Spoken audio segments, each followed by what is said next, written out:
we're facing an unmitigated disaster at our southern border. Illegal immigration is the worst in our nation's history, and it's indefensible. All of us have been down to the southern border. I spend a lot of time on our southern border. John Cornyn and I together brought 19 senators down to the border to see firsthand. You cannot see what is happening there and defend it. One of my recent trips to the border, a reporter asked me, said, aren't the policies of Democrats more compassionate, more humane than you mean Republicans? And I just started laughing. I said, you know who doesn't believe that anymore? Democrats. Where's Joe Biden? Where's Kamala Harris? Where's even a single Democrat senator? Where's AOC? I assume she still has her white pantsuit. She just can't be bothered to cry in front of the Biden cages.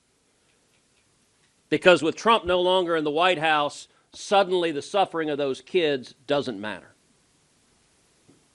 You cannot see what is happening and defend it. And by the way, the reason Biden doesn't go to the border, the reason Kamala Harris and other Democrats don't go to the border, because if they did, y'all would follow. The press would follow. And their only defense, they cannot defend what they're doing. Their only defense is to cover it up. Karine Jean-Pierre stands at the White House podium and says, people are not just walking across the border. It's not happening. There's a technical legal term for what that is. That's called bullshit. It is an utter and complete lie. It is a deliberate lie. It is a known lie. And she is lying on behalf of the President of the United States in the White House. Now, why does she lie? She lies because she counts on the press not to call her out. Was there a PolitiFact, a pants on fire done on that? No. I've invited the White House press secretary, come with me to the southern border any day and pick any hour of the day. We'll go out in 1 hour, and I guarantee you we will encounter group after group after group. You want to know how bad it is? We're now seeing Democrat mayors, Democrat governors, mayors like Eric Adams, the Democrat in New York, who says illegal immigration is destroying New York City. That's with 110,000 illegal immigrants in New York City. If 110,000 is destroying New York City, what in the hell do you think 7.6 million is doing to the state of Texas and the other states along our southern border?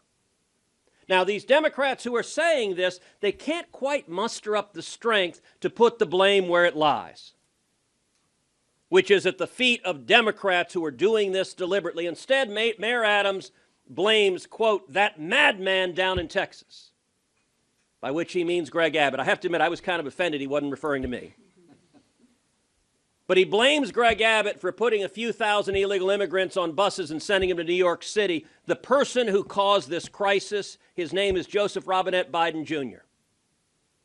His home address is 16 blocks away. And by the way, if Eric Adams wants some help fixing this problem, he can pick up the phone and call someone else named Charles Schumer. He's a New York resident. I believe he lives in Manhattan. If the mayor doesn't have his number, we can give him Chuck Schumer's cell phone. Because Chuck Schumer is responsible, in the words of the New York mayor, for destroying New York City. Look, some of y'all may have seen when Alejandro Mayorkas testified in front of the Senate Judiciary Committee. I asked him, I said, Mr. Secretary, how many migrants died last year crossing illegally? He said, I don't know, I have no idea. I said, of course you don't. The official numbers are 853, but you don't care about those dead bodies that appear in Texas every single day. I asked him how many children were brutalized by human traffickers. He said, I don't know. How many women were sexually assaulted? I don't know. How many people died of drug overdoses? As John Cornyn told you, it's more than 100,000. And you want to talk about something stunning? I put up a photograph with pictures of colored wristbands. I said, Mr. Secretary, what are these wristbands? And he said, I have no idea what they are.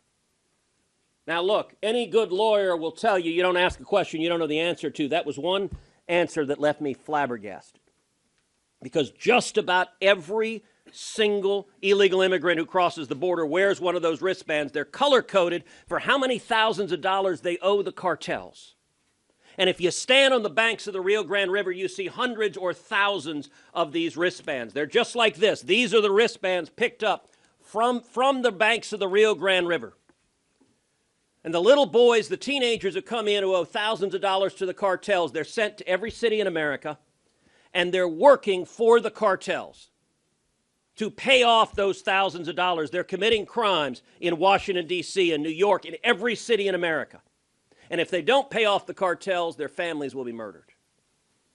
And as bad as the boys have it, the girls have it even worse. There are literally thousands upon thousands of girls trapped in sex slavery to pay off their debts to the cartels. When I look at these are modern day leg irons. This is human slavery. And it is caused by the Democrats not giving a damn about the people being abused. And so I want to make a plea to the press.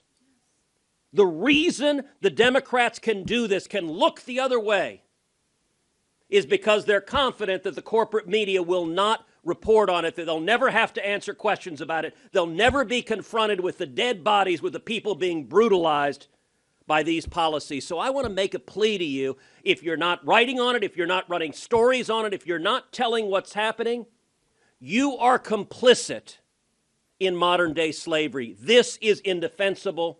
It's evil.